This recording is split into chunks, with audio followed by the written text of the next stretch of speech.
What's up, guys? So, got back from the vintage Nats around 2:30 this afternoon. So, I was downstairs, like, putting stuff away and just cleaning some stuff up a little bit. So, I figured had a little break in the action that I would get a little video done here. I'm gonna split the days up, like Saturday and Sunday. I tried doing a video before and did it all at once, and it was like 40 minutes long, and I couldn't even get it out of my phone anywhere. It's like I didn't have enough storage or something anywhere to send it, so I'm gonna split it up. So pretty much just rehashing what I just did, but you guys didn't see it, so it's all good. All right, so Saturday was I ran two-wheel drive and stadium truck with my T2M over there. I'll get to that one in a minute. So the plan for this year was run this car. It's Mark Pavitas replica. It's been at least 4 years waiting, just patiently waiting its turn. And this year was the year. And sent the body to the painter. Painter said, you definitely have it back by the end of August, in hand by the end of August. And that would give me a couple days to get it trimmed and mounted and get stickers on it. Well, body ain't done. So I should have just painted it myself, but it is what it is at this point. So I've had a tradition of building a two-wheel drive buggy. And this is mainly because at the beginning, all I ran was two-wheel drive buggy there. I didn't have a stadium truck when I went. I just ran two-wheel drive buggy. So I'd build a new buggy every year. And, this was supposed to be part of that tradition. So when this one wasn't obviously not going to be done, as much as it pissed me off, that this wasn't going to be done, it was also is because of that tradition thing. I wanted to keep that streak going, because I don't have a lot of shelf queens. Like a lot of that stuff I've gotten rid of, or I don't really have the interest in building new stuff and not using it. Right, just like building something and putting it on a shelf. I have a few of them, and there's still a few to be built that will be like that. But I don't know. I think doing this is kind of cool because you at least have some like one-on-one time. On track stuff. I can look at some of my old cars and like the ones that I raced at the Vintage Nats, and I can remember, who I was battling at certain points. I can remember the track layout when I had, where I was having problems getting around, or I wasn't hitting a jump quite right. Like the 2020, the backstretch at RCE at 2020. There's like two big doubles. It was like I just couldn't get it right. So they just, I got memories with them. It's just different than just building a car and putting it on a shelf. I'm kind of going on a little tangent here. But anyway, because this one wasn't done, I needed to come up with something to race. And I have B2s, I have two B2s. I got a B3 that I run kind of locally. Insanity and Pit Stop, even though I haven't been to Pit Stop at all this year. It's been a rough year with my wife's health stuff, so I haven't really raced much. So in order to keep the tradition alive, this was really the closest thing that I guess it might have been 4 days where I said, all right, that car ain't, that Pavitas replica ain't getting done. I need to come up with something before leaving. So this is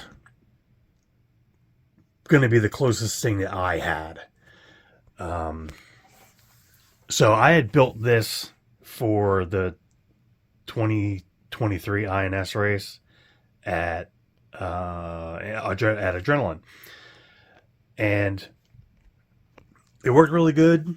I ran 17.5 independent. I think I qualified third in the B, and I won and got the bump to the A. And I didn't really do that particularly well in the A. The track kind of changed, and it took me a while to like get a handle on it. And by that time, it was like it was too late. There was already, half the field. There was no. I didn't have a chance of winning over, the top half of the guys anyway. So it wasn't a big deal, but it was just fun, getting to go and run my car. So after that race, I really didn't run this much. I took it to practiced it a couple times, like at Insanity or something. I did take it to the second vintage race at World of RC, and I had planned on racing it, but my B2 was just a lot better, so I ended up running the B2. So after that, I pretty much just yanked the electronics out of it, and it just sat on the shelf. So in a way, it's kind of nice because the car was just going to sit there, and this happening is kind of cool because it gives this, gives it another shot, and now I can go out with a bang, and now she can be retired now. So just kind of go over. I already did a video on this sometime last year, along with my copper RC10, because they're both decked out with all the J Concepts parts. The copper one has all the blue parts. This one has all the black parts, like the steering bell cranks, and this one has the black turnbuckles. These weren't out when I did the copper one, so those are just the titanium ones. But bell cranks, the battery hold down, the tower.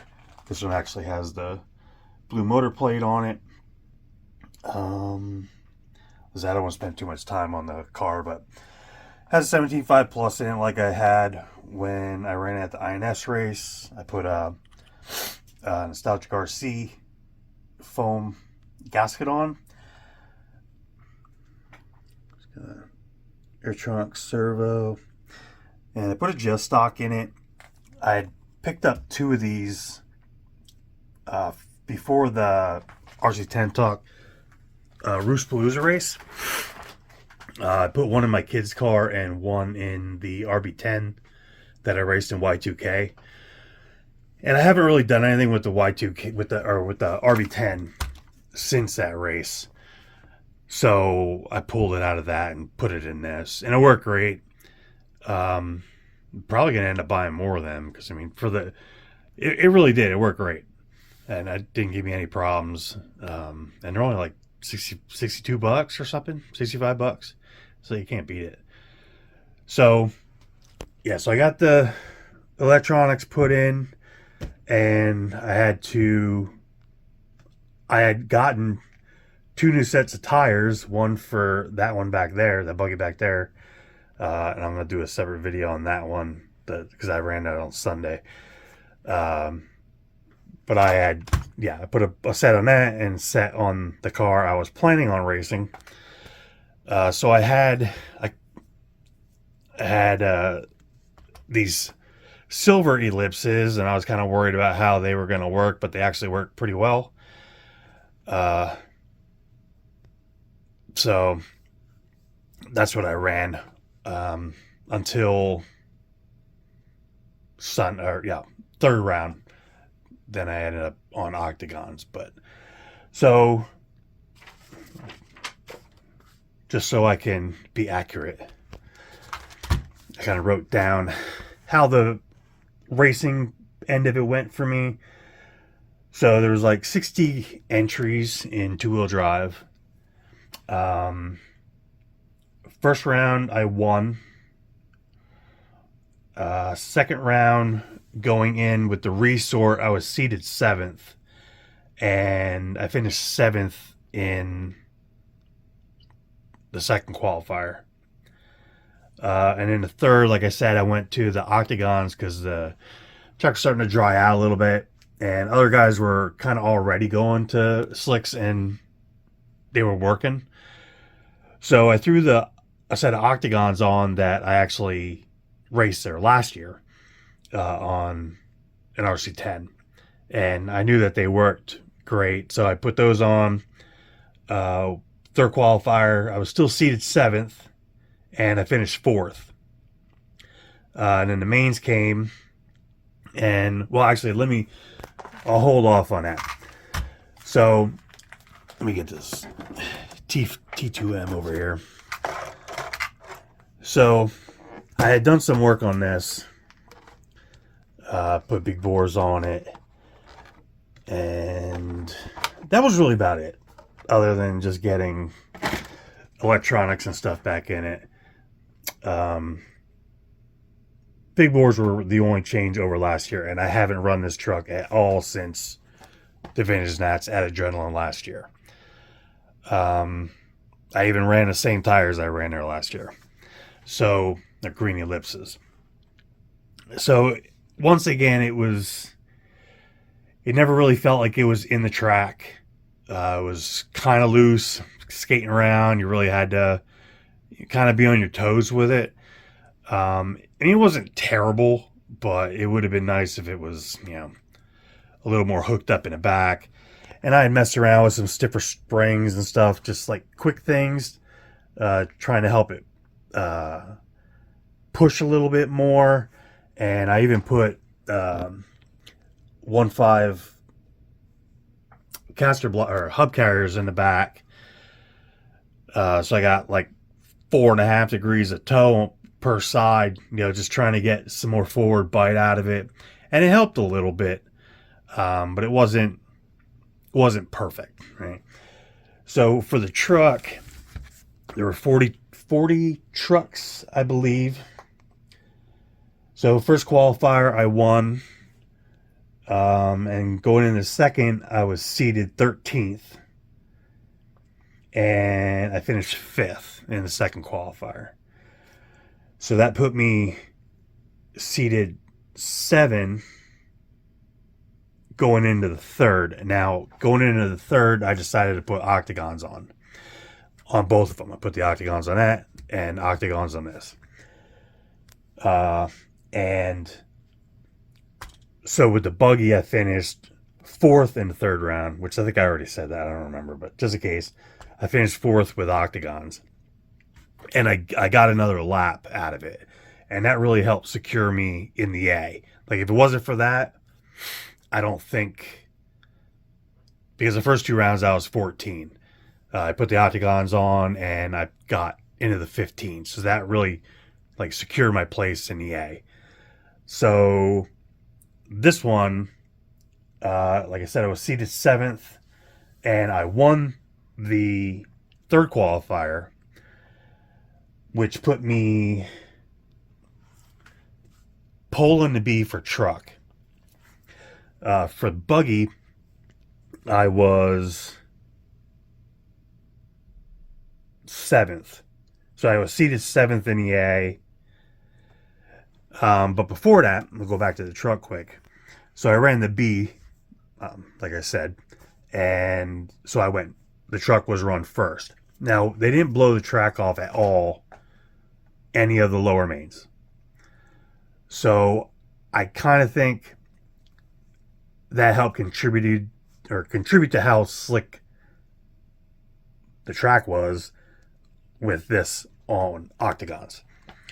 And it was definitely worse than it was, which is kind of weird. I'm trying to remember when the trucks went. I mean, the trucks went last. I think they went last in qualifying, and it was fine. So I don't really know what other than the track, just drying out. that there was such a discrepancy between how it handled third qual compared to the mains. But it was definitely a lot more on edge. I really had to tiptoe around with it. Um, or it would just step out like super easy. I really had to be careful rolling on a throttle. Um, so, like I said, I started pulling a B, but I ended up finishing fifth. So now going back to the buggy, I was a little or I was a little worried about running octagons on the buggy with how dry the track was getting, or dusty the track was. But I decided to take them off and put these back on. And then they blew the track off for the mains. And I probably should have put the octagons back on, but I didn't. Which, and it, at the end of the day, it really didn't matter because I started, like I qualified seventh and I finished last because 2 laps in, I caught the pipe going into this like short chute before heading onto the main straightaway where the grid is. And I don't know if I broke the steering, the right front knuckle broke. So I don't know if I broke it hitting the pipe or if the marshal stepped on it. I kind of think it was stepped on. Like he was trying to jump over the other cars that were coming because there was like 3 cars behind me.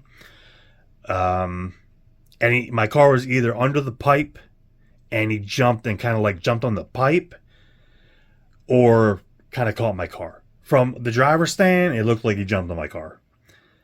And, it is what it is. Obviously I was pretty pissed because I fought to get in the A and I got in the A, and, not that I was going to, get on the podium or nothing, but, it would have been nice to run the whole 8 minutes. But, I just went back to the pits and calmed myself down, basically saying, hey, it wouldn't have happened if I wouldn't have hit the pipe. So, and it's just how it is. You just got to kind of deal with it.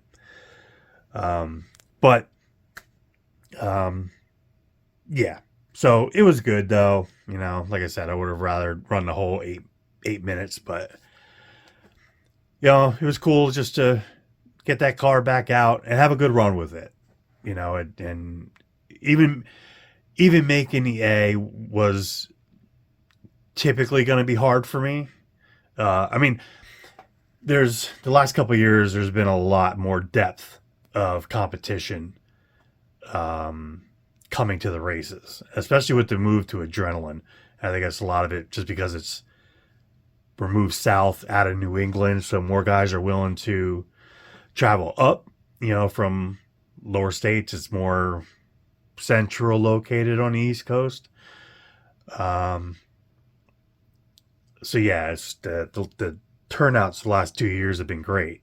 Last year was the biggest we ever had, and now this year we had almost 200. I think it was like 200 entries or something like that. So, that's awesome. So, yeah. So I don't want to make this video too long. I'm going to end up with having the same problem as I had before. So I'll get this one uploaded, and then I'll do another of how Sunday went. So, all right. See you guys on the next one.